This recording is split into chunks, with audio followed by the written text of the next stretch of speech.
Hello friends, ഇന്ന് നമ്മുടെ യാത്രയെന്ന് പറഞ്ഞു കഴിഞ്ഞാൽ വളരെ കാലങ്ങൾക്ക് ശേഷം ഇനി നമ്മൾ വർക്കല ബീച്ചിലോട്ടൊന്ന് പോവുകയാണ്. ഒന്നും പറയണ്ട, ഏകദേശം ഒരു 10 വർഷത്തിൽ കൂടുതലായി ഞാനിത് പോയിട്ട്. അടിപൊളി റോഡാണ് കേട്ടോ.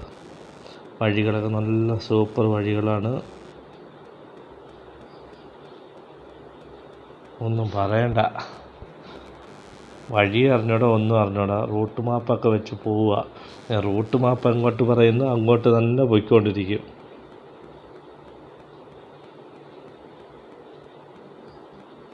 ഇവിടുത്തെ റോഡിലൊക്കെ വണ്ടി ഓടിക്കണം വെച്ചാൽ സർക്കസൊക്കെ പഠിച്ചിരിക്കണം. എന്നാലും കുഴപ്പമില്ല, നമുക്ക് പോയി കളയാം.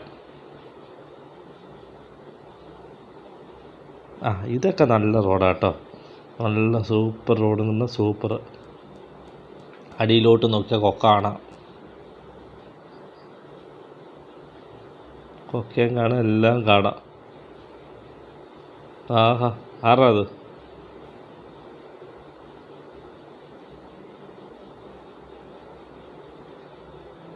കുഴപ്പമില്ല, റോഡൊന്നും വലിയ പ്രശ്നമില്ല, നല്ല ടാറൊക്കെ ഇട്ടാവും. പിന്നെ ഇവിടെ റോഡ് പണി,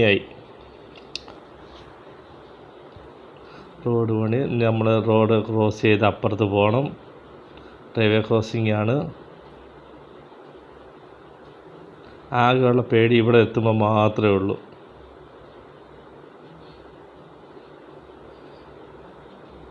എത്തിക്കഴിഞ്ഞ് നമ്മൾ എന്താ രസം കാണാൻ. കുനുകുന കാണുന്നത് മനുഷ്യരാന്നേ. രണ്ട് കാക്കകൾ ഇരിപ്പുണ്ടല്ലോ അവിടെ.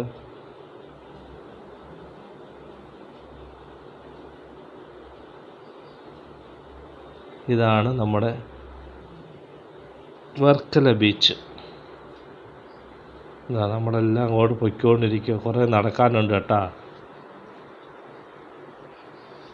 നടന്ന് എൻ്റെ അടിവശം എത്തിയ എന്തുമാത്രം ആൾക്കാരാ. നമ്മൾ വിചാരിച്ചു നമ്മൾ മാത്രമേ പോകത്തുള്ളൂന്നാ. അല്ല, ആൾക്കാർ ജനക്കൂട്ടങ്ങളാണ് ഇവിടെ, ജനക്കൂട്ടം. എന്താ രസം കാണാൻ, എന്ത് ഭംഗിയാ.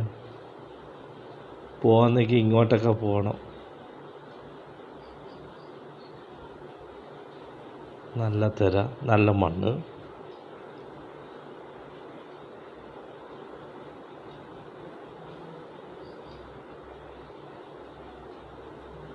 എന്തായാലും ഒരു 2 മണിക്കൂർ നമുക്ക് ആഘോഷിക്കാൻ പറ്റും. അത്രയ്ക്ക് നല്ല കാണാൻ നല്ല കാഴ്ചകളാണ് അവിടെയൊക്കെ.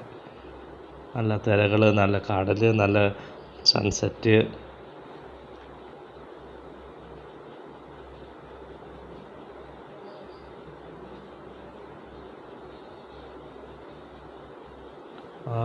ഇരുട്ടി തുടങ്ങിയപ്പോൾ അതിൻ്റെ കാഴ്ചകളൊക്കെ ലൈറ്റൊക്കെ ഇട്ട് നല്ല സൂപ്പറാക്കി.